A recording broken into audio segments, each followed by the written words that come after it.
بنغيب غيبتنا وبنرجع بهيبتنا. ايه يا ايمي جايبه لنا ايه تاني النهارده؟ انت كل يوم جايبه لنا مشكله. جايبه لكم النهارده، ما بطلعش كده اعمل فيديو غير ما يكون في حاجه مستفزياني ومستفزه المصريين كلها من الاخر بقى.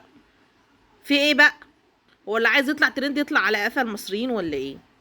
ايه يا ايمي اللي حصل؟ اهدي كده قولي في ايه، اقول لكم في ايه. وانا بقلب كده لقيت لك واحد، مش عايزه اقول ايه عشان ما ينفعش، عشان الفيديو ينزل ومحدش يقول لي انت غلطتي. واحد طالع كده اجنبي جاي يزور مصر، فعمل فيها ايه زي ما اقول فزلوكه. ايه عمل ايه يا ايمي؟ اقول لكم عمل ايه.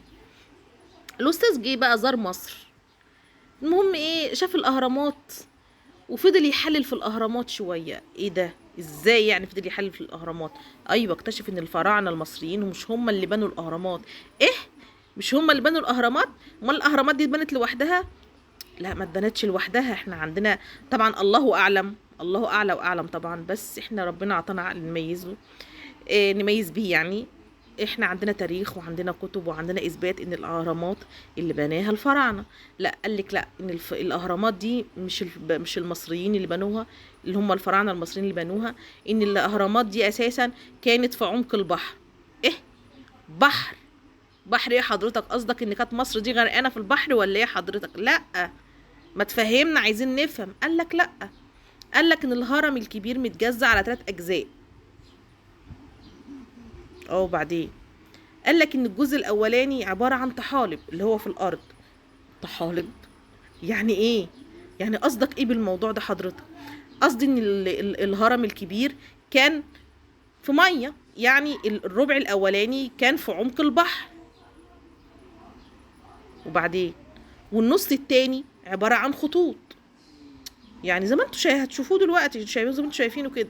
طب يعني ايه حضرتك عباره عن خطوط؟ يعني معناه ان هو كان في موجه رايحه جايه عليه، عشان هي كده عملت الخطوط اللي عاملاه ده.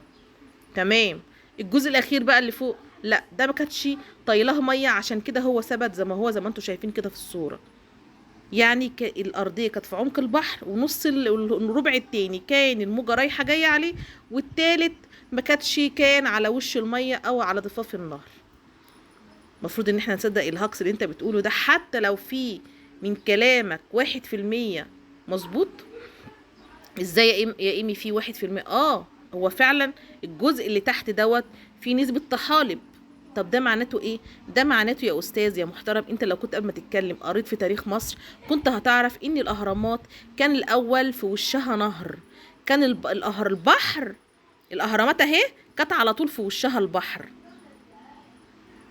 زي الشاليهات زمان كده، شاليهات زي دلوقتي قصدي، في وشها البحر. فكان الهرم في وشه البحر زمان، بس النهر ده جف، يعني نشف. فاوريدي اكيد ان كان ممكن الموجة تطلع على الهرم تبله من تحت، فده شيء طبيعي ان ممكن الهرم من تحت يعمل طحالب، لان هو اوريدي كان في وش النهر. تمام. ده مش دليل خالص ان انت كلامك صح، واحنا بنقول برضو الله اعلى واعلم، الله اعلى واعلم واعظم، بس انا بكلمك على تاريخ درسناه والله اعلم. تمام. ان الهرم كان في وشها الميه، فاوريدي يبقى الهرم من تحت فيه طحالب. تمام. الخطوط اللي فوق دي الله اعلم، يمكن من مر الزمن عمل نفس الخطوط دي. تمام. اكيد الهرم قدم، يعني اكيد بيحصل حاجات من مرور الزمن، الله اعلم بيها برضو. طيب هو ايه الاهرامات وليه الفراعنه بنوها حضرتك؟ الاهرامات دي بنوها الفراعنه لان كان في نسبه بطاله عاليه جدا ايام زمان، نسبه بطاله عاليه قوي قوي قوي.